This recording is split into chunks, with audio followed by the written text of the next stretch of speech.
How to sketch reciprocal of a quadratic function. The graph of a reciprocal of a quadratic function can be one of three shapes, and its shape depends on the graph of the quadratic part. And so when sketching the reciprocal graph, it's going to be easier to sketch the quadratic part first. And I'm guessing that you can sketch quadratics. For the first shape, if the parabola or the quadratic that you sketch has two x-intercepts, then at these x-intercepts, there's going to be vertical asymptotes. Now you want to take note of a couple of points, the y-intercept as well as the y-coordinate of the turning point. The reciprocal graph will then have 1 over these y values lie on its curve.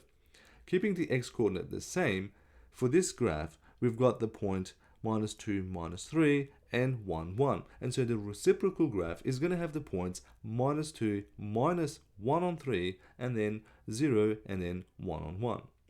And so if we plot this on the graph, we're going to get these points.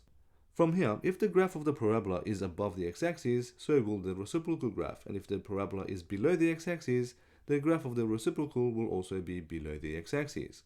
Now to sketch the curve, as the parabola approaches 0, the reciprocal graph is going to approach infinity. In other words, 1 over a small number is going to be a big number.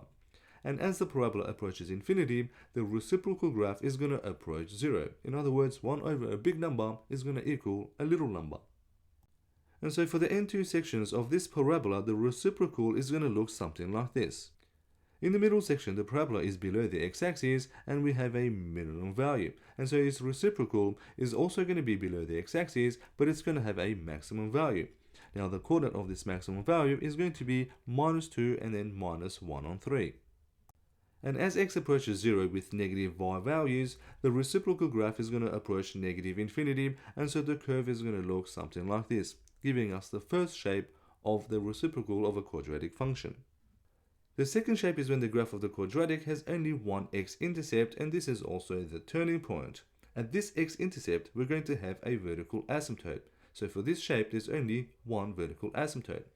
Now looking at the parabola, the graph lies above the x-axis, and so the reciprocal graph is also going to lie above the x-axis. Following the same steps as before, the graph of this reciprocal function is then going to look something like this. For the third shape, this is when the parabola has no x-intercepts, and so the reciprocal graph is going to have no vertical asymptotes. But there will be a horizontal asymptote at the line y is equal to 0, given that the function hasn't been translated up or down. Looking at this parabola, we've got the y-intercept and the y-coordinate of the turning point, which is also a local minimum point. For the reciprocal graph, what's going to happen is we're going to get the points 0 and 1 on 3 as the y-intercept, and 1 and 1 on 2 as its maximum point. Now, as the parabola approaches infinity, the reciprocal graph is going to approach 0, and so its graph is going to look something like this. And one final note, if the quadratic is negative, then all of these graphs are going to be reflected in the x-axis, but it's going to have the same shape. That's it for this video. Comment and let me know if you found it helpful.